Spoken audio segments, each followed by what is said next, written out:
আজকে আমি এক চেনা জানা রেসিপি নিয়ে এসেছি, পায়েস। এখানে আমি প্রথমেই 2 প্যাকেট ফ্যাট জাতীয় দুধ নিয়ে নিয়েছি। এবার আস্তে আস্তে করে এটাকে আমি নেড়ে নিচ্ছি যাতে দুধটা লেগে না যায়। তার সাথে দিয়ে দিচ্ছি 4-5 টুকরো এলাচ। আমি এলাচটাকে ফাটিয়ে নিয়ে নিয়েছি, এটাতে গন্ধ ফ্লেভারটা সুন্দর আসে। এবার এইভাবে দুধটাকে ভালো করে জাল করে নিতে হবে। আস্তে আস্তে নেড়ে চেড়ে এটাকে জাল করতে হবে। এখানে আমি নিয়ে নিয়েছি নুনিয়া আতপ চাল। এটাকে আমি ভালো করে 2 বার ধুয়ে নেব।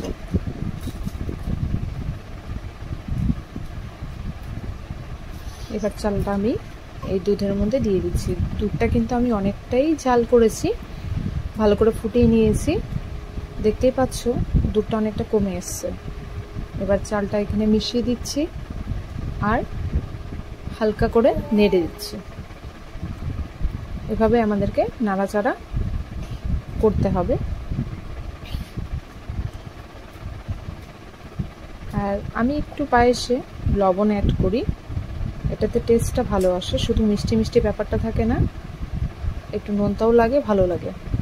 এবার দিয়ে দিচ্ছি আমি 3 চামচের মতো চিনি অ্যাড করে দিচ্ছি। যারা যেরকম মিষ্টি খেতে ভালোবাসে সেভাবে অ্যাড করতে পারে।